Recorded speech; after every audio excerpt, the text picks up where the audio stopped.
గారి సినిమాకైనా లైఫ్ మొత్తం మళ్ళీ అంటే తర్వాత ఏమైనా మళ్ళీ టర్న్ అయ్యే అవకాశం ఉందా అన్న? మీరు సినిమా చెప్తున్నారు చెప్పండి, రేపు వస్తాను.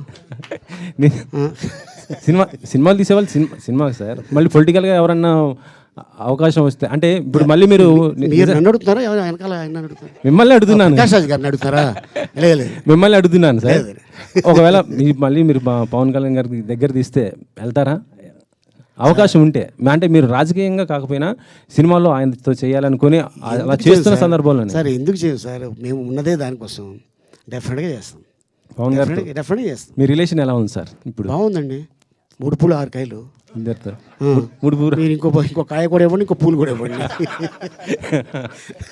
అంతేనా? ఈ సినిమాలు చూస్తుంటే స్టార్ కాస్ట్ చాలా ఎక్కువ మంది ఉన్నారు. ప్రకాష్ రాజ్ గారు, నాజర్ గారు, రాజేంద్ర ప్రసాద్ గారు, బ్రహ్మానందం గారు, మీరు ఇలా ఉన్నారు. కానీ ప్రమోషన్స్కి ఎవరు రాలేదేంటి సార్? అంటే చిన్న సినిమా అని రాలేదా, లేకపోతే అలాగే ఏంటి మరి బిజీగా ఉన్నారు వాళ్ళందరూ? అందరూ మేబీ బిజీగా ఉన్నారు. నాకు అర్జున్ ఫోన్ చేయగానే ఎవరెవరికి చెప్పావు అర్జున్ నువ్వు, సరే నీ తరఫున నువ్వు చెప్పావు, ప్రొడక్షన్ సైడ్ కూడా నువ్వు ఒకసారి ఫోన్ చేయించు, తప్పకుండా వస్తారు. ఎందుకంటే పెద్ద సినిమా చిన్న సినిమా అని ఆర్టిస్ట్కి నాకైతే ఆ ఫీలింగ్ లేదండి. ఎందుకంటే మేబీ షూటింగ్ అవుట్డోర్లో ఉండి రాకపోవడం కారణం అయి ఉంటుంది, అంతే తప్ప దాని గురించి. అంటే సినిమా రిలీజ్ అయ్యి దాదాపు 5-6 రోజులు అవుతుంది, కానీ అంటే ఏ ఆర్టిస్ట్ కూడా కనపడలేదు, వీళ్ళే కనిపిస్తున్నారు, మీరే ప్రమోషన్లో ఉంటున్నారు.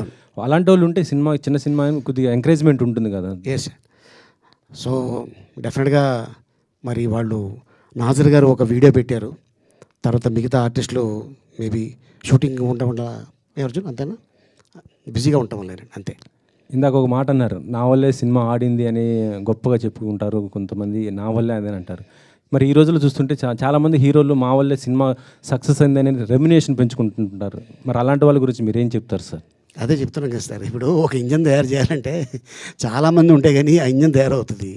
సో అలాగా ఎవరు కూడా స్టేట్మెంట్ ఇవ్వరే, అలాగా తెలుగు ఇండస్ట్రీలో ఎవరు కూడా అలా స్టేట్మెంట్ ఎవరు కూడా స్టేట్మెంట్ ఎందుకంటే చెప్తానండి, ఎందుకంటే ఇంతమంది ఆర్టిస్టులు ఉంటే, ఇంతమంది టెక్నీషియన్ ఉంటేనే, 20 క్రాస్ ఉంటేనే ఒక సినిమా నడుస్తుంది, అంతే తప్ప ఏ హీరో కూడా ఎప్పుడు కూడా అలా చెప్పుకోరు. కానీ నిర్మాత దగ్గర డిమాండ్ అయితే చేస్తారు కదా, ఓటీటీ నా సినిమా నా వస్తుంది, శాటిలైట్ నా వల్లే పెరుగుతుంది, థియేటర్స్ ఎక్కువ నా వల్లే, ఓపెనింగ్ కూడా మా వల్ల వస్తాయనేసి అంటున్న పరిస్థితి ఉంది ఈ రోజులలో. అంటే ఈ క్వశ్చన్ నన్ను అడగకుండా మీరు అడిగితే బాగుంటుందేమో. కంపల్సరీ వాళ్ళని కూడా అడుగుతాం, కాకపోతే ఇప్పుడు మీరు చెప్పారు కాబట్టి మీ ద్వారా అయినా వాళ్ళకి కన్వే అవుతుందని. డెఫినెట్గా ఎందుకంటే ఒక గొప్ప వ్యక్తి అయ్యామంటే దాని వెనకాల ఎంతో కష్టం ఉంటే కానీ అవరు, అంతే.